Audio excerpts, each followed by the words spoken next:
Assalamu alaikum wa rahmatullahi wa barakatuh. Welcome back again.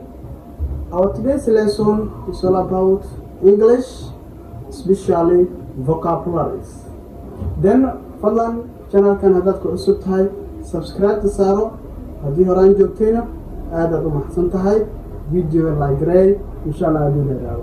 So let's go to our class. Today, maanta waxaan baranaynaa inshallah يعني vocabularies ayaan baranaynaa يعني vocabularies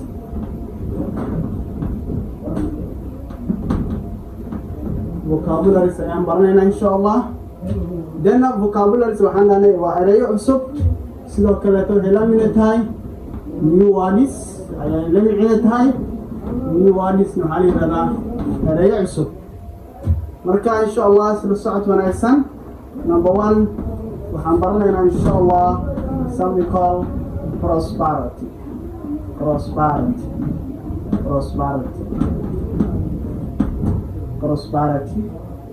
Prosperity waxaa la yiraahdaa waa barwaaqo, doog qurux badan, beeraha markay si fiican ay u baxaan, xoolaha meel fiican ay daaqaan helaan, dadka ay qaboobaan, deegaanka uu xasiloobo, waxaa la yiraahdaa prosperity waa barwaaqo. Prosperity waa barwaaqo. Number 2 we have a production.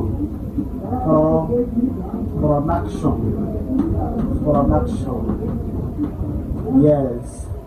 Dana production waxaa la dhahaa wax soo saar. You know, production waxaan dhahnay wax soo saar. Dana for example wax soo saar markaan leenahay, you know, wadanka maybe waxaa ka jiro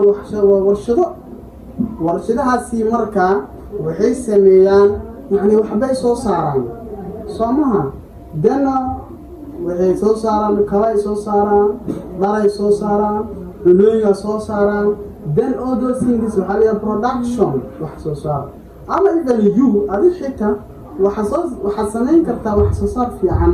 Then you say waxaan soo saaray intaan. Then that's called production. Then production waxaa maanay wax soo saar. Then number 3 waxaan dhihi karnaa then we have property. Number 3 we have property. Property waxaa la yiraahdaa waa qalab wax qof uu leeyahay, ama hay'ad ha lahaato ama qof shakhsi ha lahaado, ay waxaa la yiraahdaa property. Then we have property. Property waxaa la yiraahdaa qalab ama shay oo qof uu leeyahay. Number 4 we have perfect. Perfect waxaa la yiraahdaa wax wanaagsan oo fiican. It's very perfect. aaday u fiican tahay, aaday u wanaagsan tahay. So perfect waxaa la yiraahdaa wax fiican oo wanaagsan. Promotion. Yes. Promotion waxaa la yiraahdaa ka gudbin dalacsiin. You know, for example, qof ayaa meel joogay, goob shaqo meel yar u joogay, markuu yani si fiican u shaqaysto waxaa la rabaa qofkaas in la promote gareeyo oo la horumariyo.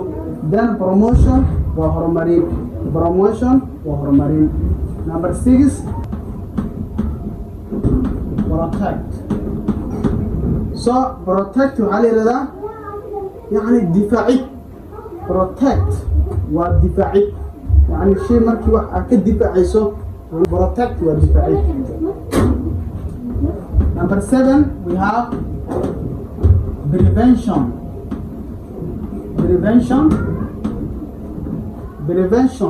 يعني prevention ayadana waxaa la yiraahdaa yani ka hortagid.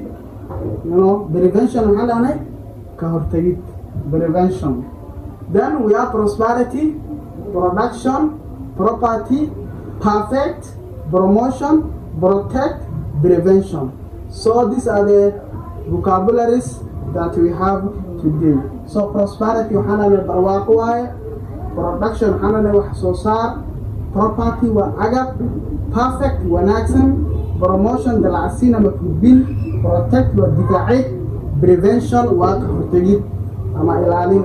So that's the end of our class. Thank you very much.